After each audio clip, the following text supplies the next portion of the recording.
आनंदपुर बिजु जनता दल तरफ ओडिशार समस्त निर्वाचन मंडली रे 29तम प्रतिष्ठा दिवस पालित होउथिबा बेले आनंदपुर निर्वाचन मंडली कोर्ट पाख बिजु पट्टनायक प्रतिमूर्ति उपरे पुष्पगुच्छ दे बिजु पट्टनायक मने पकाइथिले।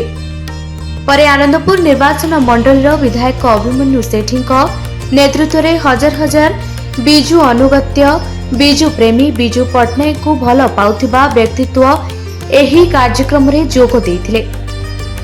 एही कार्यक्रम छेनापदी मां विश्व तारिणी मंदिर रु बाइक शोभा यात्रा रे बाहरी हाटडीही ब्लॉक पाख बिजु जनता दल कार्यालय रे पहुंची बिजु पट्टनायक फोटो चित्र रे पुष्पमाला धूप दीप देई बिजु पट्टनायक अमर आत्मार सद्गति निमंते शुभ मनासिथिले।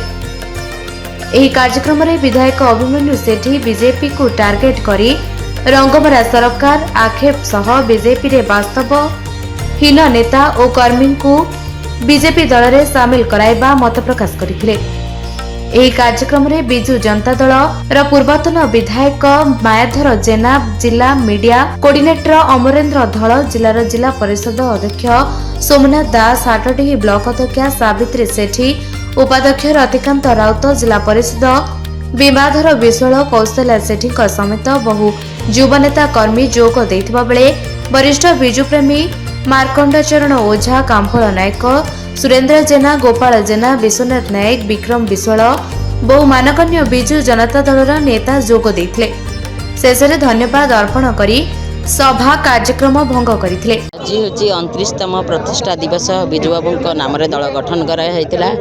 आज आम सहित थिले विधायक उपस्थित थिले, आनंदपुर निर्वाचन मंडल समस्त कर्मी भाई भौणी, नेतृमंडली, गुरुजन, मीडिया बंधु समस्ते सांग होई रहिथिलु।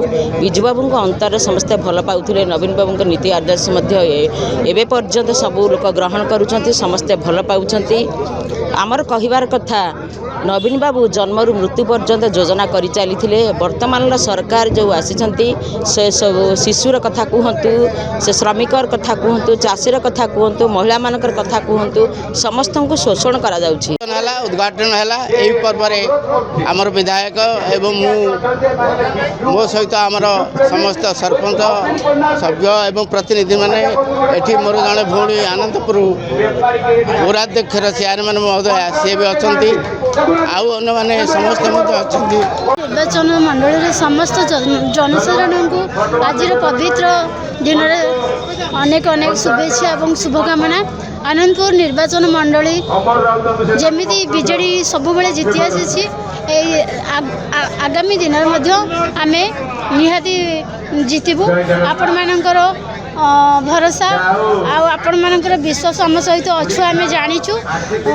आशा करूँ आम 2027 पुनर्बार नवीन सरकार को पुणी आणबू। नवीन बाबू जमती काम आपण मान तो समस्ते जानते, घरे घरे से परिचित, विषय में बेसी किसी कहबिनी। आशा रखिबू आमर प्रिय विधायक महोदय से आमको सबुबले सहयोग कर। आनंदपुर रंजन कुमार भूया का रिपोर्ट, निरपेक्ष न्यूज।